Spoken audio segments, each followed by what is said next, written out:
혹시 남이 무심코 던진 말 한마디에 기분을 망치거나 하루 종일 신경 쓰였던 적 있나요? 저 말은 무슨 의도지? 왜 저런 말을 하지? 하면서 계속 곱씹고 찜찜해요. 신경 쓰이게 하는 상대방도 불편하지만 쿨하지 못하게 계속 매여서 의미 부여하는 나도 답답해요. 오늘은 제발 좀 묻어나고 무심하고 싶은데 잘 되지 않아서 피곤한 인생을 사는 분들을 위한 내용을 준비했어요. 소장님, 누가 한 말에 기분 나쁘거나 헷갈려서 자꾸 곱씹게 되는 경우 있나요? 당연히 있죠. 사람들과 관계를 맺다 보면 그 사람의 진심은 알 수 없지만 저런 말은 굳이 왜 했을까? 어떤 의도일까? 라는 질문이 떠오르는 말들을 들을 때가 있어요. 칭찬인 듯 하면서 비꼬는 것 같기도 하고 배려하는 것 같기도 하면서 동시에 무시당한 건가?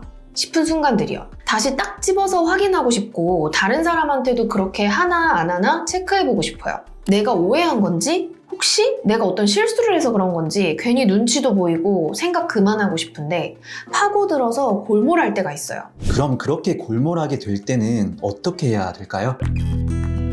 그 상대방의 말 같지도 않은 소리나 행동 때문에 고민하면 주변 사람은 그냥 무시해 하잖아요. 무시할 수 있으면 애초에 고민이 되질 않죠. 근데 그게 안 되니까 힘들고 그 사람이 있는 곳에서 더 뚝딱거리고 말리는 느낌이 들어요. 이건 억지로 무시하려니까 그런 거예요. 그냥 무시해야지 라고 막무가내로 하면 잘 되지 않고요. 이해하면 그 상황과 말에 좀 더 무심해질 수 있어요. 내가 무심하게 넘어갈 수 없는 그 이유를 명확히 알아야 돼요. 그 이유는 바로 상대방의 언행이라는 그 자극에 내 마음에 무언가가 반응됐기 때문인데요. 어떤 지점이 찔린 거죠. 요즘 흔히 긁혔다라고 하잖아요. 이 상대방의 말이나 태도에 분명 문제가 있거나 아무리 생각해도 내가 잘못한 게 없지만 이 무시가 되지 않을 때는 나한테서 건드려진 부분이 뭔지 알면 좀 더 유연하게 넘어갈 수 있어요. 이렇게 무심하고 유연하게 반응이 되지 않는 경우를 4가지로 정리해봤어요.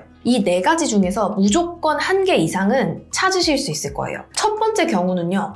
숨기고 싶었던 걸 들켰다는 생각이 들 때인데요. 이미 내가 약점으로 느끼고 있던 그 지점에 대해서 누가 언급했을 때 스스로 자책하고 과하게 해석하게 돼요. 예를 들어서 사람들과 잘 지내고 싶은 관계 욕구는 있는데 그게 너무 어렵고 노력으로 되지 않는 것 같다고 느끼는 사람이 누군가에게 넌 항상 혼자 있더라? 원래 너 혼자 하는 거 좋아하잖아. 라는 말을 들었다고 가정해볼게요. 그러면 내가 혼자 있는 게 역시 이상해 보이지?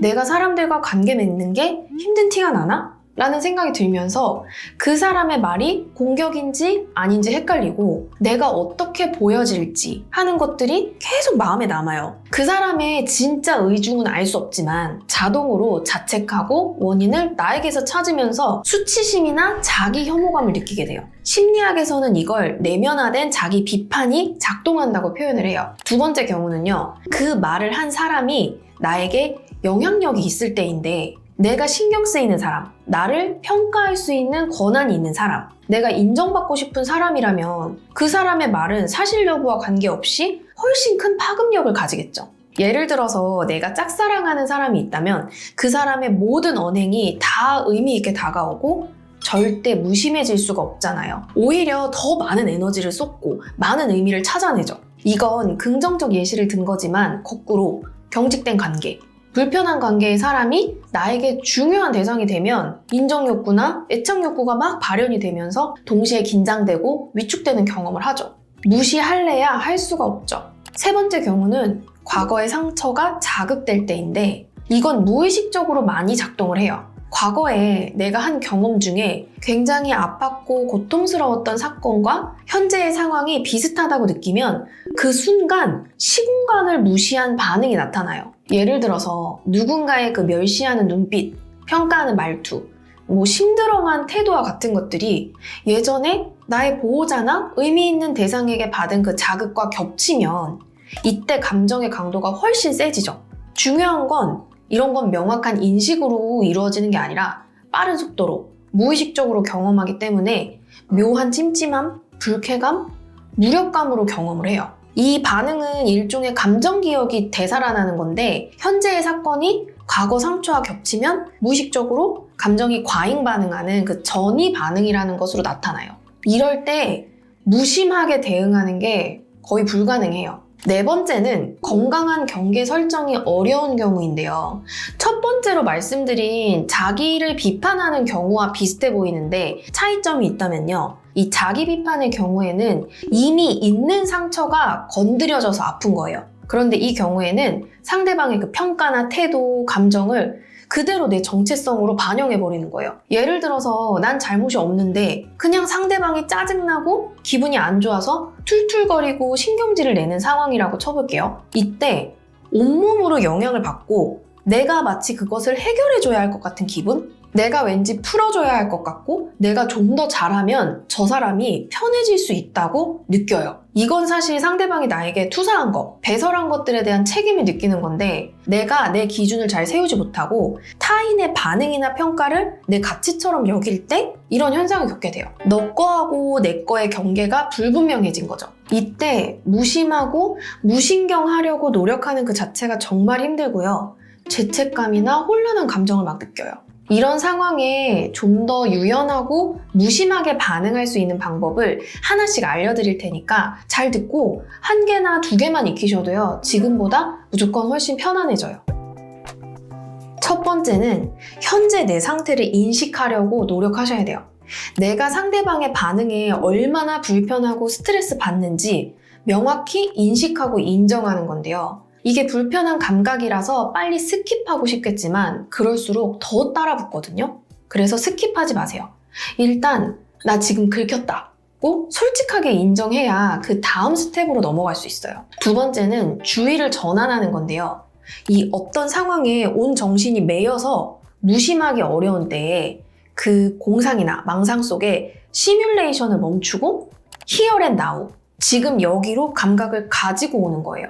이건 실제로 어떤 공간에서 벗어나는 것도 해당이 되고요. 간단하게 나의 주의를 의도적으로 분산시키는 행동도 포함이 될 수 있어요. 우선 누군가의 반응이 계속 신경 쓰이고 거기에 매인 나를 발견하면요. 의식적으로 숨 쉬는 것에 집중하세요. 들숨, 날숨에 집중하면서 잡생각을 날리고 그냥 내 숨 자체에만 느끼고 집중하는 거예요. 그리고 또 자리에서 일어나거나 앉는 방식으로 내 자세를 바꿔주는 것도 좋아요. 이렇게 몸을 움직이는 게 어렵다면 내 눈에 보이는 물건들을 3개 또는 5개 정도 찾으면서 저 물건의 용도, 색깔, 위치에 집중해보는 거예요. 엄청 간단한데 이런 간단한 방식으로도 충분히 전환이 돼요. 근본적 방법은 아니지만 순간적으로 그 과몰입되는 걸 피할 수 있어요. 여기서 포인트는 현재 묶여있는 것에서 벗어나기 위해서 다른 그 신체적 감각을 이용하는 거예요. 세 번째는 자극과 반응의 그 사이에 집중하는 건데 이게 무슨 말이냐면